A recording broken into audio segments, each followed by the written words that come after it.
Melanie, thank you very much for this conversation. You have put a question that goes directly to the basis of our culture, our civilization. Why we love dogs, eat pigs, and wear cows? It's not an easy question.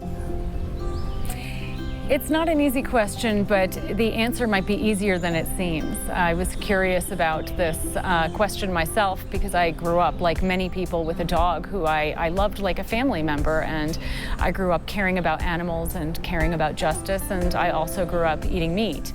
Something happened to me during my life. I actually got sick from eating a hamburger and ended up stopping eating meat, and I became very curious. I had a paradigm shift after that. And I became very curious as to what had happened to me, not just to change my perspective, but why I hadn't had that perspective before. Why had I not made the connection before I got sick between the choices, the food choices I make, and my own values when it comes to how to relate to other animals and also myself. What makes us think or believe that something is edible or inedible, palatable or not? Why do we eat what we eat? Well, when it comes to eating animals, we eat certain animals but not others, not because it's natural to do this, but because we've been conditioned to do this by an invisible belief system that I have named carnism. In meat-eating cultures around the world, people tend to have only a small handful of animals out of millions of possible species that they learn to classify as edible. All the rest we classify as inedible and disgusting, and often even offensive. So even though the type of species consumed changes from culture to culture, members of all cultures tend to find their own choices to be rational, and the choices of other cultures to be irrational or often even offensive. And that's because of this invisible belief system that I've named carnism. Are we talking about ideology? Yes, carnism is a dominant belief system or ideology. It's essentially the opposite of veganism. Carnism it's a violent ideology. Meat cannot be procured without violence, and egg and dairy production cause extensive harm to animals.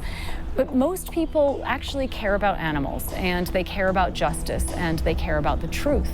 So carnism needs to use a set of defense mechanisms so that rational, caring people engage in behaviors, which is eating animals who were slaughtered, often unnecessarily, that are really against their personal values without fully realizing what they're doing.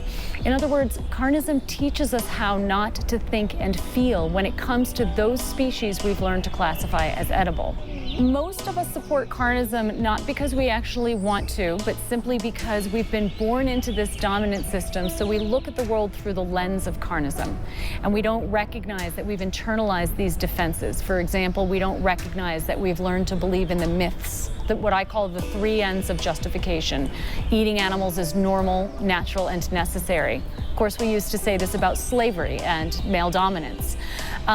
So most of us eat animals simply because we've been born into this and we haven't stopped to think. We haven't stepped outside of the system to really examine our choices. However, there are some, like animal agribusinesses, that make a tremendous profit off of the public continuing to eat animals. And so there's a tremendous investment in keeping us conveniently unaware of what's actually happening to the animals and how we're living against our own values when we participate in carnism. Awareness is not just mental. Awareness is also emotional.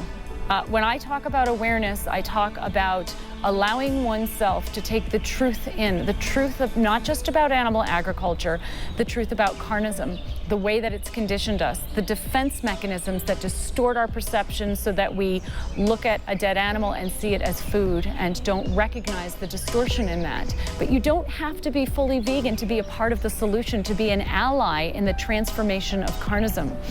Raising awareness of carnism, challenging carnistic bias, using your professional and personal influence to stand up against carnistic myths is incredibly important and tremendously beneficial. Can you give me some very, very simple and easy things to do? Sure. My organization is called Beyond Carnism. At carnism.org, we have a lot of recommendations for what people can do. There's a recent TEDx video of me talking about carnism, which is 19 minutes long. If people share that, it's a great way to spread the message about carnism. Committing to reducing, as I said, and ultimately eliminating our own participation in carnism by eating less meat, eggs, and dairy is a very easy, simple first step. So we need to step outside of this system, and to do that, people need to learn what carnism is and how it impacts them. Thank you very much. Thank you for being here. Thank you.